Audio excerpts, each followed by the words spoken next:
I'm John, and this year I'm going to attempt to run my first ever 100-kilometer ultramarathon.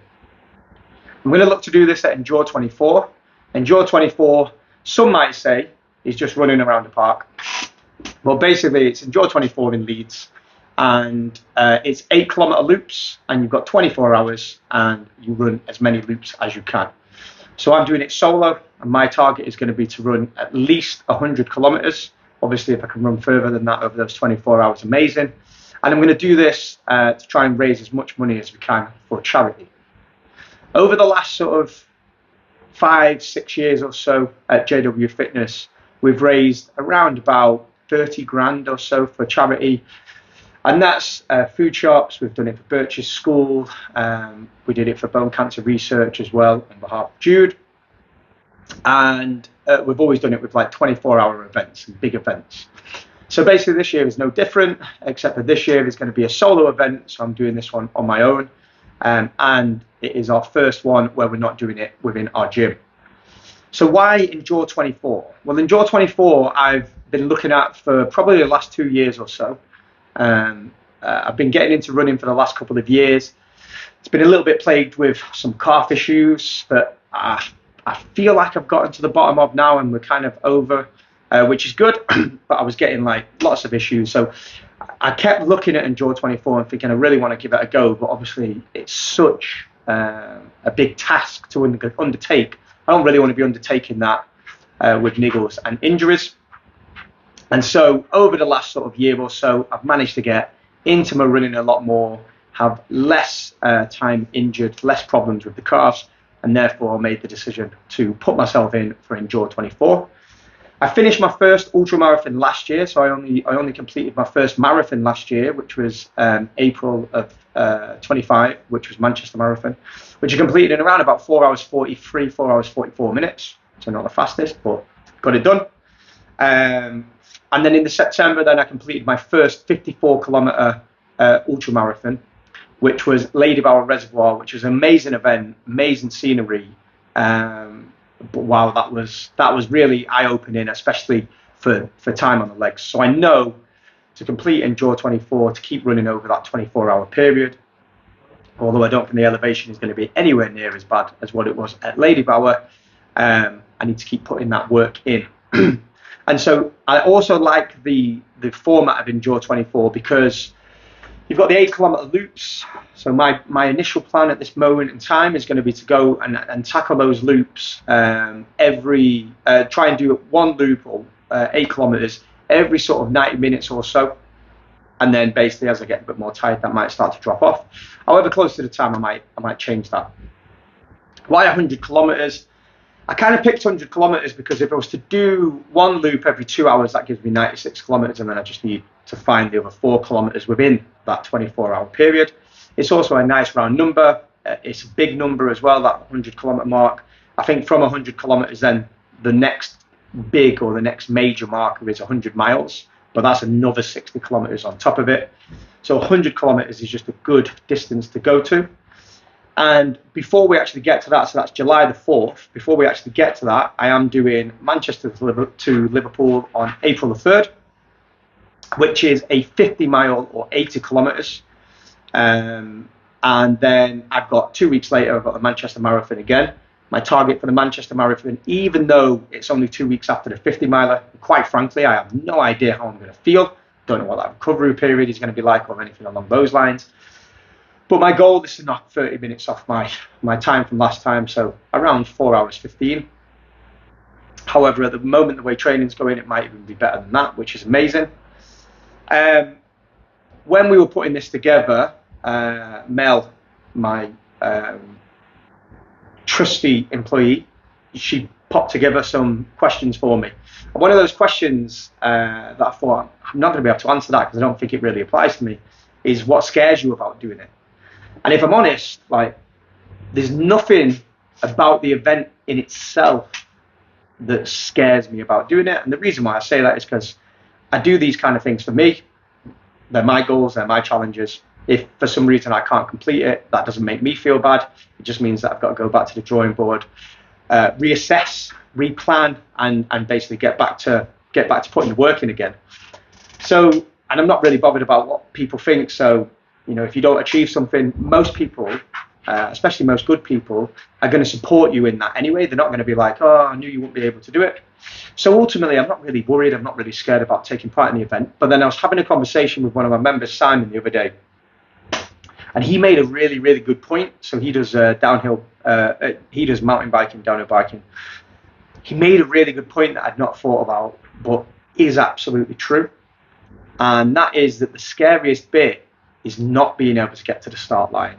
And I think for me, that is definitely the thing that would scare me the most, is to put in all of the effort, all of the hard work, and then to pick up an injury so close to the time.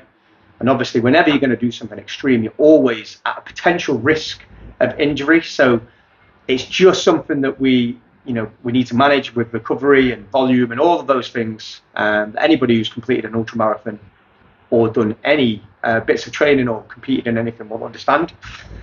But the scariest bit is not actually getting to that start line. And so for me, that's the thing that scared me the most, that I put in all the effort, all the work, I feel great, I feel like everything's going in the right direction, and then the potential of picking up an injury. And then in terms of ultra running, so I am turning 39 years old this year, and I come from more of a background of powerlifting. So powerlifting is you pick something heavy up, you put it back down again. You are looking at your 1 rep max, so therefore you're only lifting the weight once, which doesn't make it easy, which some people for some reason seem to think that it is. And I was relatively good at powerlifting. I was nothing special. I did manage to go and compete for GB at the Euros in 2017 in Helsinki. I also managed to get to the World Championships back in 2015 in Porto in Portugal.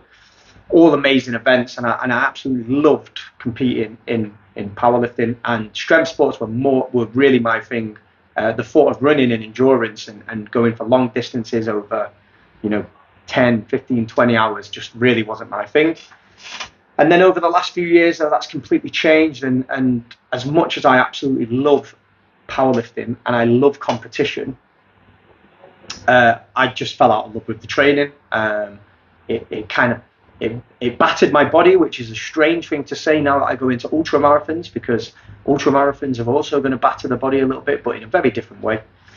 But ultimately, I started running, and my mindset straight away, it wasn't like, oh, let's do 5K, 10K. It was actually, I want to get a marathon done and then move into ultra marathons. And I think the reason for that is I always need a big challenge, and I love having a big challenge, especially a big physical challenge, because I think that everybody should make the most of what they have whilst they have it, because one day, sadly, it's going to get taken away from us. So one day, sadly, I'm not going to be able to complete some of this stuff, but I'll just move on and I'll do some other sport instead. So from a journey perspective on this one so far, what I found is with ultra marathons is you're very much so out on your own. You are responsible for carrying your own kit, for fueling, and the training that you've put in will shine through, and there's no hiding away from that. It's not a subjective thing. Either you can complete it or you can't, and how you complete it as well is really important, because sure, we can kind of muddle through it, and certainly within ultra marathons, you're going to walk a little bit more, and you're going to have the opportunity then to be able to rest and recover a little bit more, and you can have those plans in place to be able to do that, and that makes perfect sense because there's such big distances that you're covering. But ultimately, it's the battle of yourself. Can I just keep putting one foot in front of the other, even when it hurts, even when my feet are hurting, even when my legs are hurting? Can I keep covering some of these distances that other people think are impossible? And maybe, and certainly this happens for me, maybe that will help to inspire other people to see what is possible, and therefore they'll move into that as well. So as part of this journey for my ultra marathons, not only is it kind of enlightening and eye-opening for me to be able to test my body and see what I'm capable of, and from a physical and mental standpoint, see what I'm able to put myself through. But if it just encourages other people to get out and run, or get into the gym and train, or go and take part in something and compete, without the worry of, for instance, within ultras, you can DNF and did not finish, which so far I've only done one ultra and I managed to finish it. So that's not happened to me, but I'm sure at some point it is going to happen. And again, that doesn't scare me. It doesn't worry me, because ultimately it's an opportunity to learn. It's an opportunity to grow.